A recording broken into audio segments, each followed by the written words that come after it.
December 3rd, 2020. Some of the biggest directors and movie stars in the world went to bed that night thinking they worked for the greatest movie studio on the planet. They woke up the next morning and found out, without warning, that they'd actually been working for a streaming service. No phone call, no heads up. Warner Brothers had just announced that every movie it was releasing in 2021, all 17 of its films, big ones, expensive ones, movies people had spent years of their lives making, would premiere in theaters and on HBO Max the exact same day. One studio unilaterally rewrote the deal its own filmmakers thought they signed up for overnight. In the middle of a pandemic nobody had a playbook for. Christopher Nolan, who'd worked with that studio for nearly 20 years, was pissed. And for once, I don't think anyone in the series was being dramatic for the sake of the cameras. This time, the crisis was real.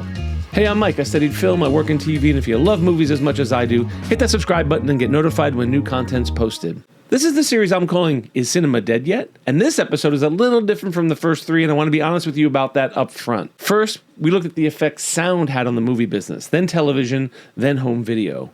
All three of those were technologies that Hollywood panicked about and then, eventually, figured out how to live with, usually pretty well. This episode has two threats instead of one, and they hit at almost exactly the same time. And one of them wasn't a technology at all. It was a global pandemic that shut every movie theater in America down at once. No, streaming didn't kill the theatrical experience, but it came closer than anything we've covered in this series so far. And the reason it didn't finish the job is a story I think you're going to like a lot. So let's get going.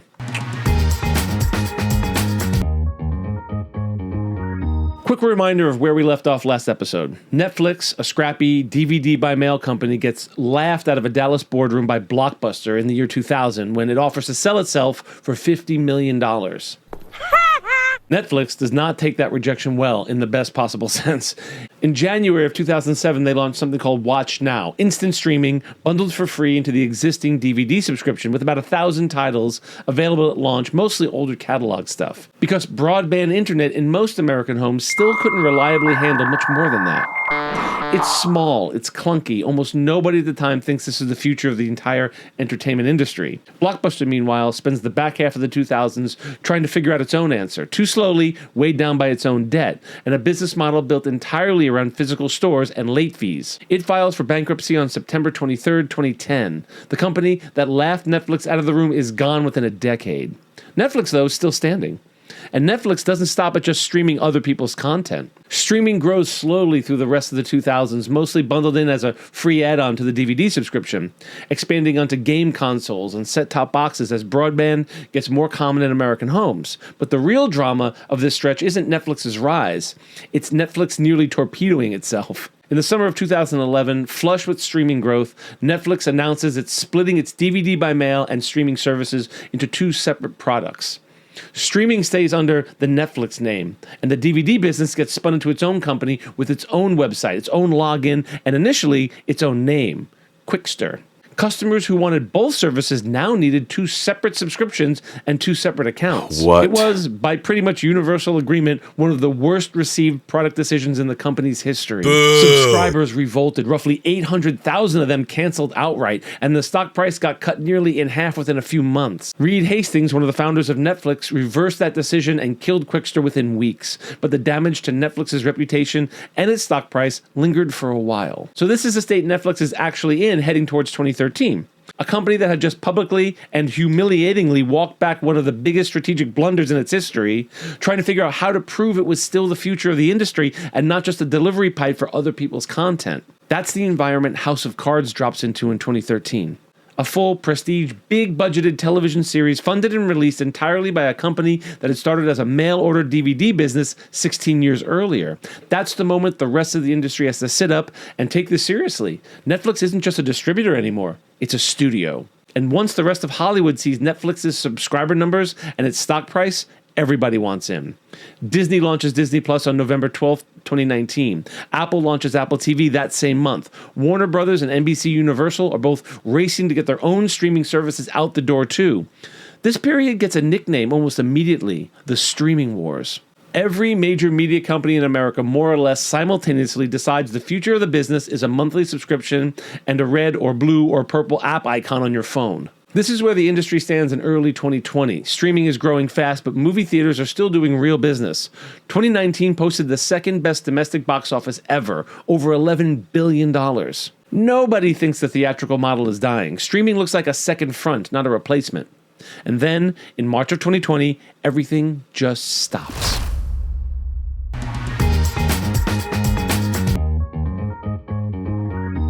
I want to begin this act by going back to our previous episode about home video, specifically about Kim's Video, Vidiots, and video archives. Back in the 80s, if you wanted a recommendation, you got it from a person. Clerk with strong, sometimes annoying, sometimes life-changing opinions, standing behind a counter who'd seen everything on the shelf and had actual taste.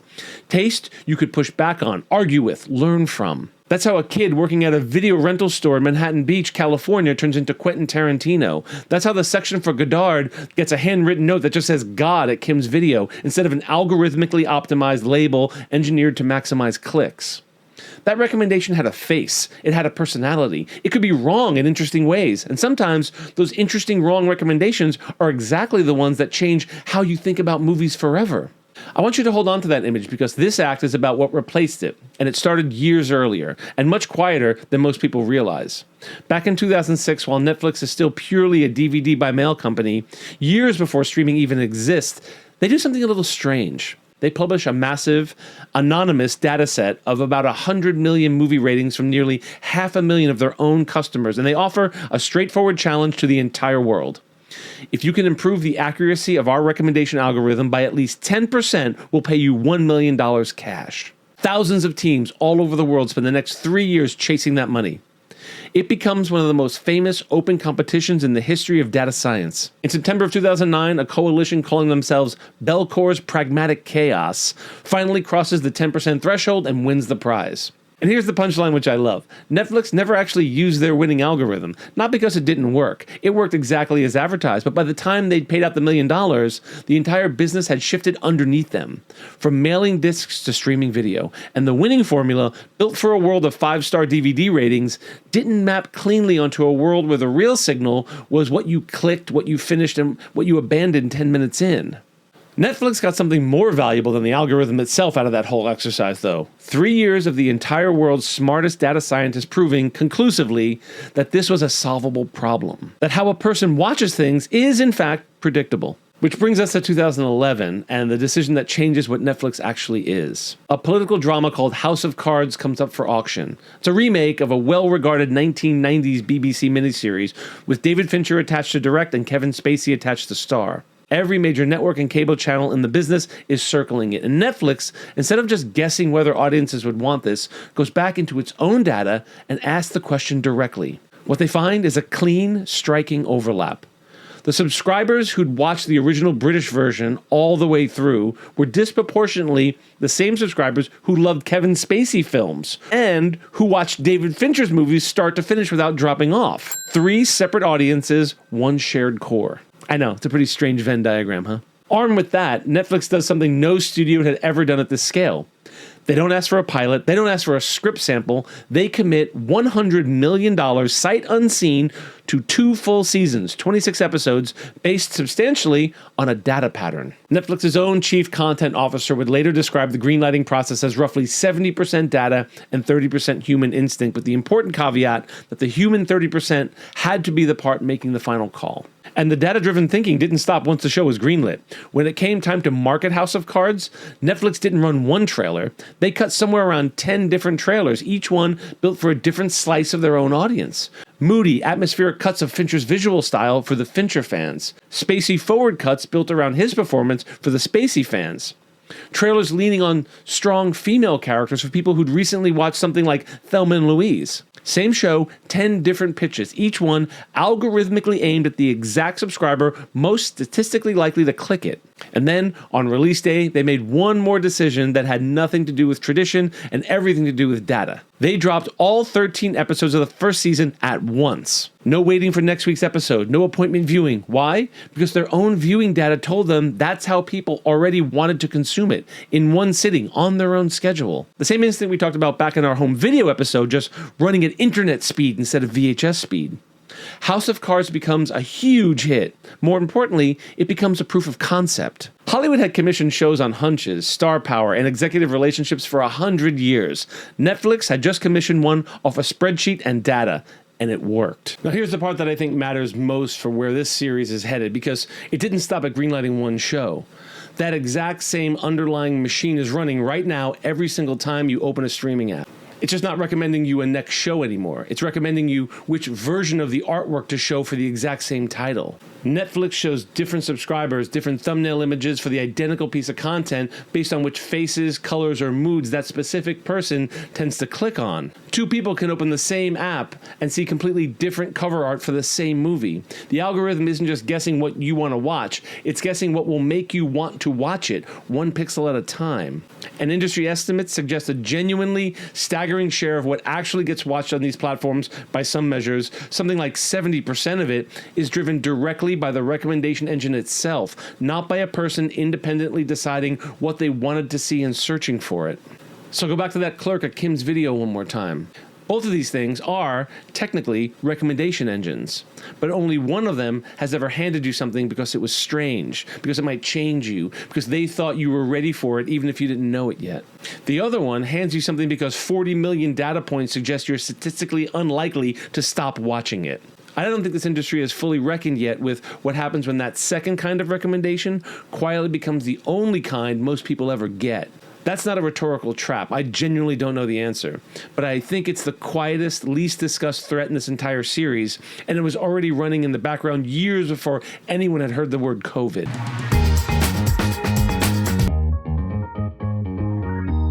I don't think I need to walk you through what COVID-19 was. You lived through it too. But I do want to put some numbers in front of you because I don't think most people, even people who lived through this exact period, actually remember how total and how fast the collapse was. March of 2019, the domestic box office brought in about $967 million. March of 2020, the same month, 1 year later, theaters shut down mid-month across the entire country, and the total box office collapsed to $258 million. That's a 73% drop in a single month, essentially overnight. And it gets worse from there.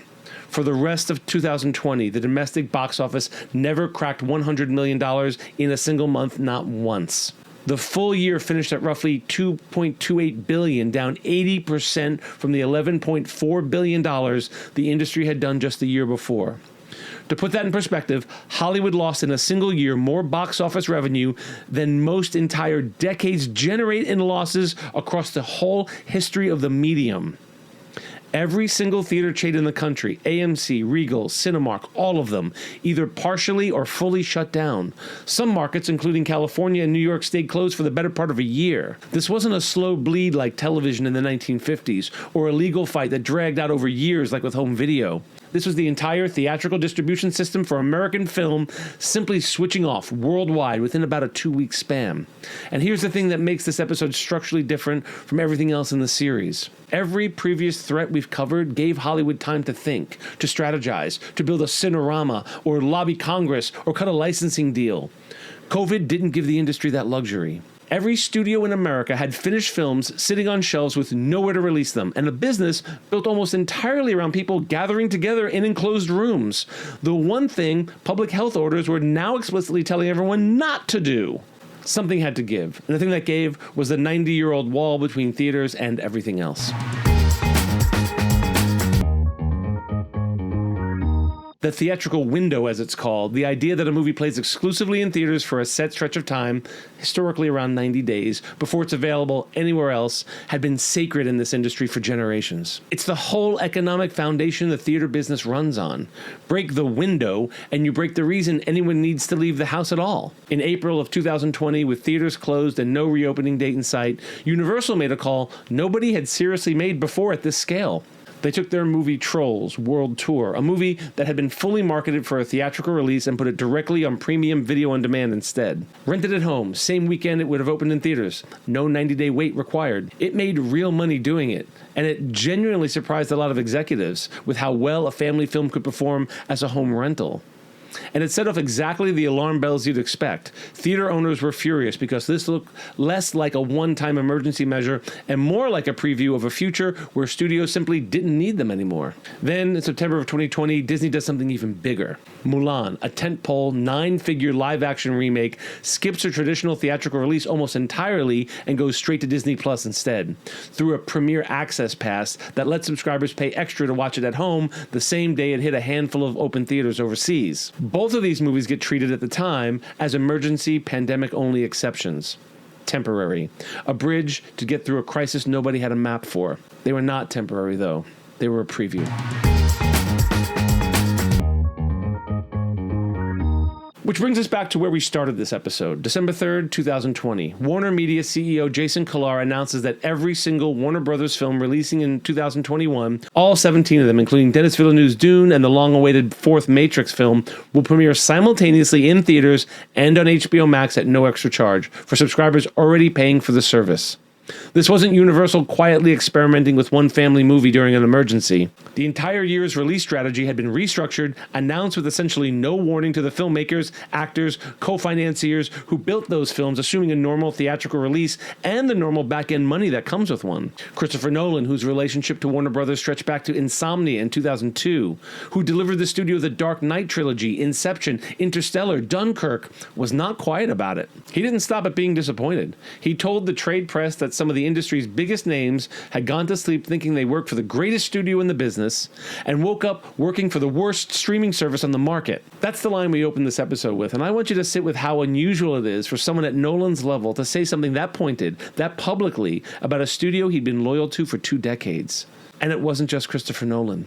Reports at the time described talent and their representatives across the industry as blindsided. Nobody had been consulted. Nobody had a heads up. The decision landed as a unilateral rewrite of a deal that had already been signed. Here's the ironic coda. Less than 4 months later, in March of 2021, HBO Max announced that Nolan's own Tenet, the film he'd insisted stay theatrical only, the film he'd fought hardest to keep exclusive during a pandemic, delayed from a July release date all the way to a scattered September opening because he refused to send it to DVD, would land on the exact streaming service he just called the worst in the business. By that point, it was reported that Nolan was unlikely to ever work with Warner Brothers again. Why did Warner Brothers actually do this? Not out of malice, out of math. HBO Max was a brand new service. They badly needed subscribers, and the parent company was staring down a pandemic that had gutted its theatrical revenue anyway. Dumping the entire year's biggest titles onto the platform simultaneously was, from a pure subscriber acquisition standpoint, the single fastest lever they had to pull. It's the same instinct we saw from Walt Disney with the ABC deal back in the 50s. Use your film content to build the competing platform, except this time it wasn't a savvy long-term bet, it was triage. Here's the uncomfortable truth underneath all of this. For about 18 months, streaming absolutely, unambiguously won. While theaters sat empty, streaming subscriptions exploded. People were stuck at home, scared, bored, and looking for anything to watch. And every major media company had just spent the previous year building exactly the product that this crisis called for. Disney Plus blew past subscriber targets that had originally been projected to take 5 years, hitting them in a matter of months. Netflix added tens of millions of new subscribers across 2020 alone. For the first time in this entire series, a threatening new technology wasn't just competing with cinema on convenience or spectacle or content restrictions. It was competing with an actual physical structural impossibility. You were not allowed to go to the theater. There was no format war to win, no lawsuit to file, no Cinerama screen you could build to get out of this one. The theatrical experience wasn't losing market share. It had been legally shut off at the source. If this series has taught you anything by now, it's that Hollywood's gut instinct every single time is to reach for the most apocalyptic language available. And for once, just this once, that language wasn't hyperbole. Theater chains were burning through cash reserves with zero revenue coming in. AMC, the largest chain in the country, spent parts of 2020 and 21 openly warning investors it might not survive. This wasn't hypothetical panic about the death of cinema. This was a real, live, entirely plausible scenario where the movie theater as an institution simply didn't come back.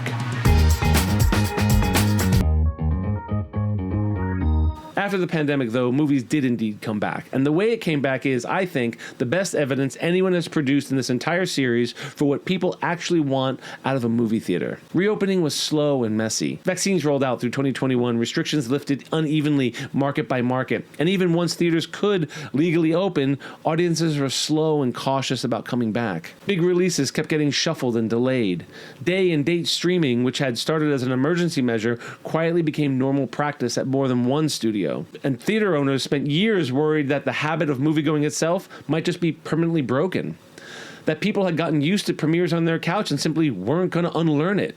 And then, on July 21st, 2023, two wildly different movies opened on the exact same day, and something happened that nobody in the industry had fully predicted. Barbie and Oppenheimer, a hot pink fantasy comedy about a doll, and a 3-hour R-rated historical drama about the invention of the atomic bomb, both directed by genuinely serious filmmakers, and both ended up opening on the same day after neither studio blinked. The expectation was that audiences would pick one, but they didn't just pick one. They went to both, on the same day, sometimes in the same theater, back to back. In a self-created double feature, the internet immediately nicknamed Barbenheimer. The combined opening weekend hit $235.5 million domestically, the fourth biggest opening weekend in American box office history, trailing only Avengers sequels and the Star Wars revival. Barbie alone opened to $162 million. Oppenheimer, a 3-hour movie about nuclear physics and congressional hearings, opened to over $82 million, a number nobody would have predicted for that subject matter even before the pandemic.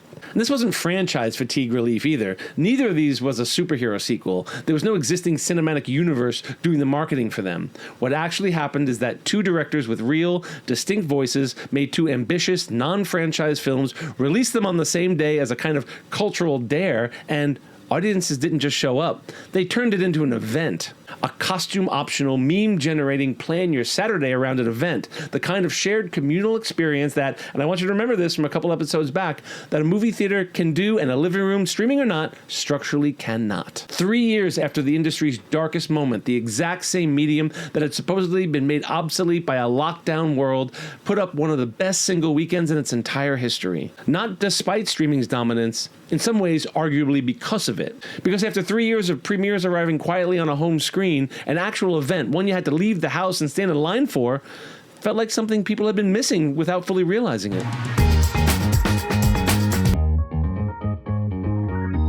While theaters were fighting their way back, something else was happening on the other side of this story, and it's worth spending a minute on because it complicates the streaming wins narrative in an important way. In the first quarter of 2022, Netflix, the company that had basically invented and then dominated this entire category, lost subscribers for the first time in over a decade. Just 200,000, a small number in absolute terms, but a genuine shock to a business built entirely around the assumption of endless growth. The next quarter was even worse, nearly 1 million lost. A chunk of that, though, was tied to Netflix exiting Russia after the invasion of Ukraine, but the broader trend was unmistakable. The market was saturated. Every studio in town now had its own app. The pandemic-era subscriber boom had been, in part, borrowed from the future. People who'd signed up out of boredom or crisis canceling once the crisis passed. The response across the entire industry was a hard pivot from growth at all costs to profitability at all costs. Netflix rolled out a cheaper, ad-supported tier, and in May of 2023, finally pulled the trigger on cracking down on password sharing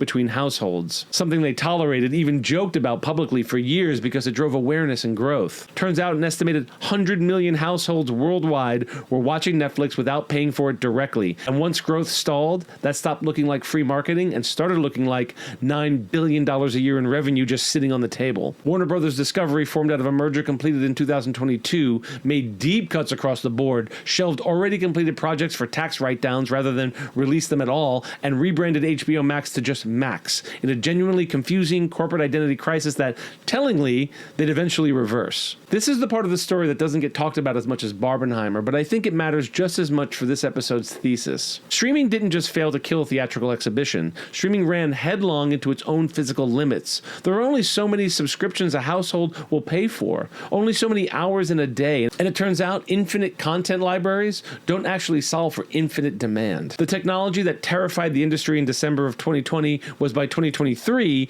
dealing with the exact same unglamorous business pressures every mature industry eventually deals with. Rising costs, shrinking margins, a scramble for profitability instead of pure growth.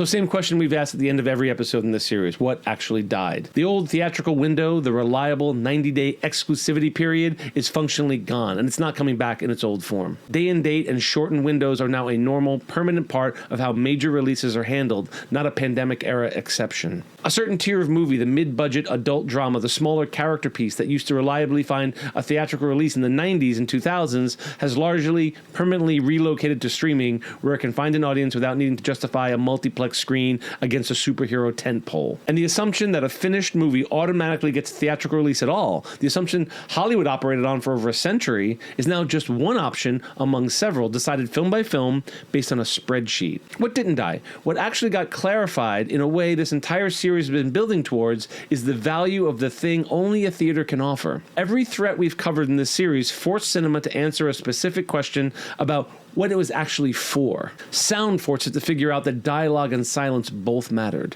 Television forced it to discover spectacle and adult content. Home video forced it to realize a film's life didn't have to end after one theatrical run. And this one, the hardest and strangest threat of the four, forced the industry to find out, empirically, in real numbers, what happens when you take theatrical exhibition away entirely for the better part of 2 years and then give it back.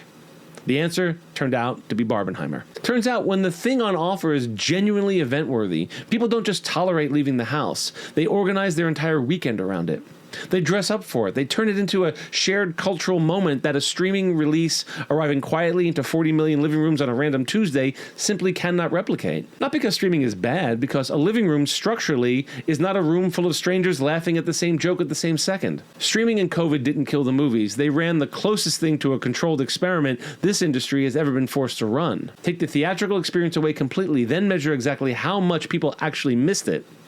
And the answer came back louder than anyone in a boardroom in March of 2020 could have possibly guessed. There you have it, episode 4 of Is Cinema Dead Yet? On the streaming and COVID era.